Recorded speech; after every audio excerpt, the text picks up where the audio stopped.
Put out into the deep water and let down your nets for a catch, says Jesus. I love this line in the gospel story today.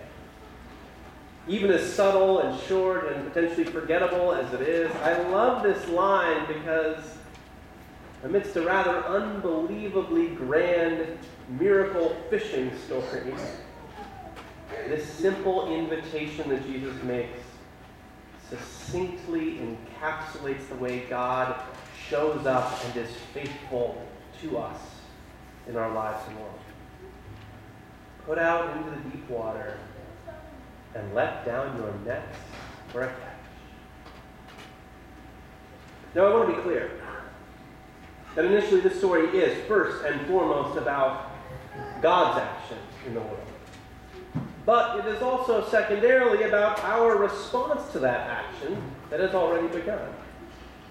But if we pay close attention to the way this gospel story is told, fishermen Simon and crew, first of all, it seems that they have done nothing to warrant this visit from Jesus in the first place. Right? They've not said some certain prayer or done some pious act or even invited Jesus to be there at all. No, Jesus just shows up and invites them to do what they've already been doing. And in the midst of this exchange, God does something. I mean, yeah, in the story there's the huge catch of fish. That's a pretty big sign. But more importantly, I think this clues us into the broader movement that Jesus is now up to in the world. Because we're in chapter 5 of the gospel now. We just started hearing Jesus' intent with that proclamation in his home synagogue as he reads the words of Isaiah. We heard a couple weeks ago in worship, right? The Spirit of the Lord is upon me, he says, to bring good news to people who are poor, release to people who are captive, recovery of sight to people who are blind, right? To let people who are oppressed go free. That's the intent. And now Jesus is starting to enact this in the world. The movement is taking shape, and people are starting to get on board. Pun intended.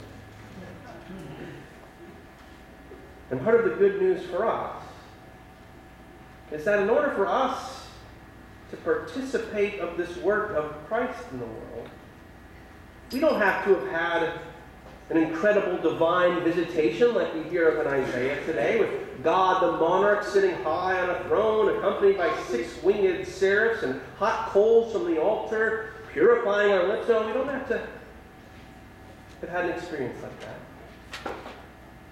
And we don't even have had to have had a critical life-changing pivot like the Apostle Paul had, which we hear in the second reading, as he reflects on that moment that Christ called him to turn to working for the church instead of against it. And we don't have to have an experience like that either. No.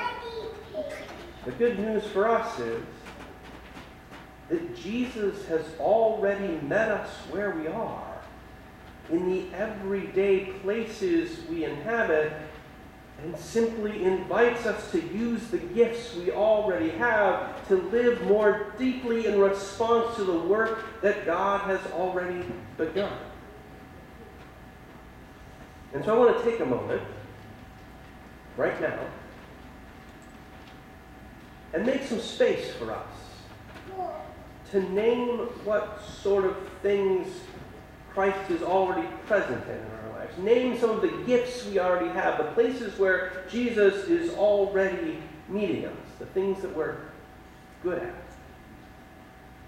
Could be simple things, right? I'm thinking like you could be good, like some of the kids were saying, right? Good at soccer. Maybe good at fishing, or maybe you're good at real estate or sales, or maybe you're really good at sleeping in. Could be something simple. Right? It doesn't have to be a professional thing. Something simple. Something you know you're good at. Bring one thing to mind that you know as an individual you are at least halfway decent at. Okay? Bring that to mind. I'll give you just a second. Something should pop in there. Something you're good at. Now I want you to reach either for your cell phone or for a pen and paper or somewhere where you can make a note. I'm serious. Pull out your phones. I want to pull mine out. When was the last time you got invited to pull your cell phone out at church? Pull it out. If you've got a notes app or a reminders app, maybe open that up. And if you don't have a device, just write this down on your bulletin. Grab that pencil from the pew. And I just want you to write that thing. Write it down. Make a note. What's that thing you're good at?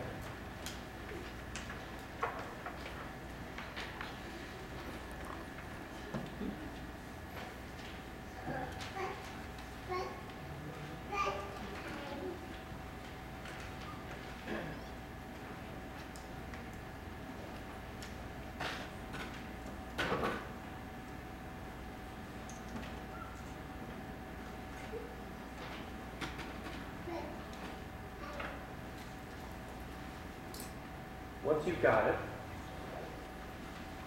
hold it in front of you. Right? Hold it right in front of you, so you have it right in your line of sight.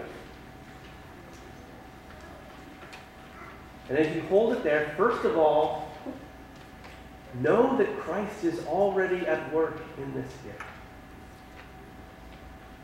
Know that Christ has already begun using this gift for the work of God in the world, right? This is already part of Christ's liberating, life-giving, healing reign in our world. And secondly, I ask you to consider if we were to follow Jesus with these gifts out into deeper waters and put them to use and respond to this love and justice and life that Christ has already begun,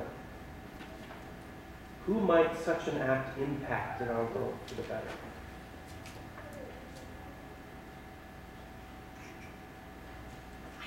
Christ's epiphany, Christ's manifestation in the world, Christ's way for us is happening.